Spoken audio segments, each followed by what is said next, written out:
Dictateur européen souvent méconnu, il a gouverné son pays d'une main de fer pendant près de 40 ans. Voici l'histoire de António Salazar, le maître du Portugal.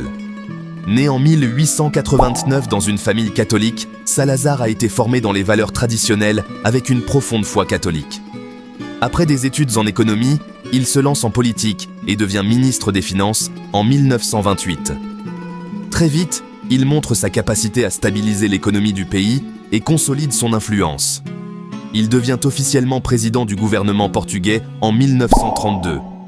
Fondateur d'un parti nationaliste, l'Union nationale, il désire transformer la société portugaise et restaurer l'ordre dans le pays.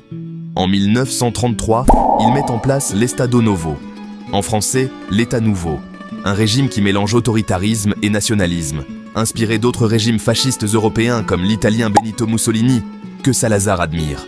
Son objectif est de créer une nation catholique, fondée sur les valeurs de la religion, de la famille et de l'ordre. Pour conserver tous les pouvoirs, il interdit les autres partis politiques, contrôle la presse et impose une surveillance stricte de la société. Les opposants au régime sont souvent persécutés et torturés en prison. Sur le plan extérieur, il entretient des relations particulières avec son voisin, le dictateur espagnol Francisco Franco, qui devient son principal allié.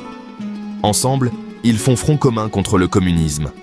Les Portugais qui fuient la dictature portugaise sont souvent retenus captifs par la milice espagnole, puis renvoyés au Portugal dans les prisons de Salazar.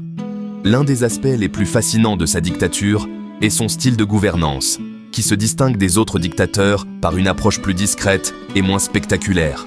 Contrairement à ses voisins, il n'est pas un orateur charismatique, ni un leader omniprésent dans la vie publique. Il préfère être l'homme de l'ombre. Son image est celle d'un homme austère, presque invisible, ce qui contraste avec les excentricités et les grandes mises en scène des autres dictatures.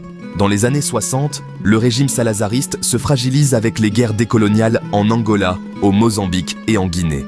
En 1968, après un accident vasculaire cérébral, Salazar se retire du pouvoir et laisse la place à son ministre, Marcelo Caetano. Il meurt 2 ans plus tard à l'âge de 81 ans. Son régime se maintient jusqu'en 1974, date à laquelle il s'écroule à la suite de la révolution des œillets.